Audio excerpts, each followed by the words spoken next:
कांदाज का मामला क्या है? दादा ठाकुर, ये दो भाई रघुनाथ और लखन रामलाल के बेटे हैं।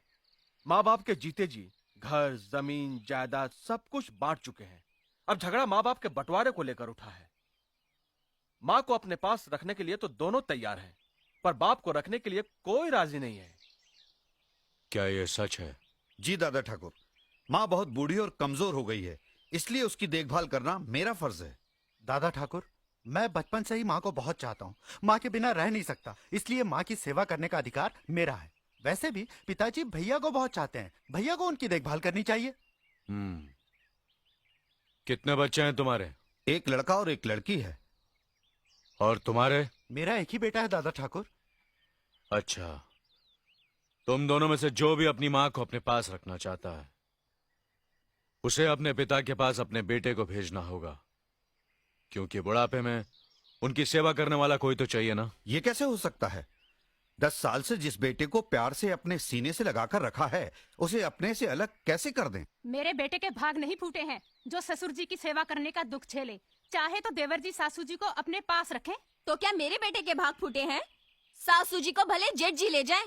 मैं अपने बेटे को नहीं भेजूंगा। मैं भी मेरे बेटे को नहीं भेजूंगा। तुम माँ को अपने पास रख लो। नहीं, तुम रखो। तुम रखो। तुम अपने पास रखो। तुम अपने पास रखो। खामोश! तुमने अपने बेटे की परवरिश सिर्फ 10-12 साल की, और आज जब अपने पिता के पास भेजने की बात आई तो तुमसे बर्दाश्त नहीं हुआ।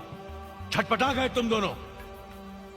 और जिन माँ बाप ने 40 साल तक दिन रात अपने सीने से लगाकर फूलों की तरह तुम्हें पाला, पढ़ाया लिखाया, शादी की, अपनी जमीन जायदाद रुपया पैसा सब कुछ तुम्हारे हवाले कर दिया, उम्र के आखिरी इस दौर में उन्हीं माँ बाप को जुदा करने की जलील हरकत कर रहे हो तुम दोनों। अरे कोक में अपना लहू पिला पिला कर जिसने तुम्हारी रचना की, तुम्हें जीवन देने के लिए मर मर कर कई बार जो जी है बेचारी, वो है तुम्हारी माँ। अपना खून जला जला कर तुम्हें रोटी खिलाने वाला, अपनी खुददारी पर चोट खा खा कर तुम्हें खुशी देने वाला वो इंसान तुम्हारा बाप है। और इन्हीं माँ बाप की जिंदगी भर की दौलत हो तुम दोनों भाई।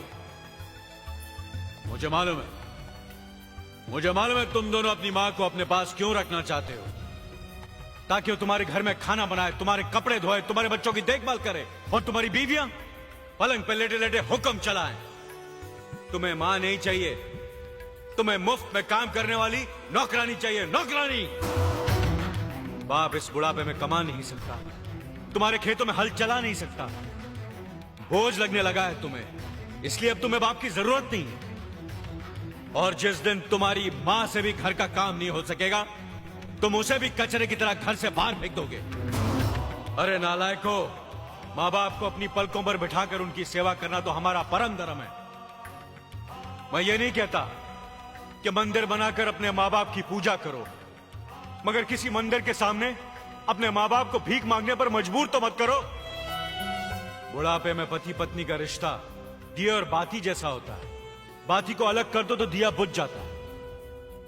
वैसे ही इस उम्र में इन्हें अलग कर दिया तो ये मर जाएंगे। इतिहास गवाह, जो माँ बाप की इज्जत नहीं करता वो बेटा कभी सुखी नहीं रह सकता। हमें माफ कर दीजिए दादा ठाकुर, हमें माफ कर दीजिए, हमें माफ कर दीजिए। माफी मुझसे नहीं, अपने माँ बाप से मांगो जिनका दिल तुमने दुखाया है।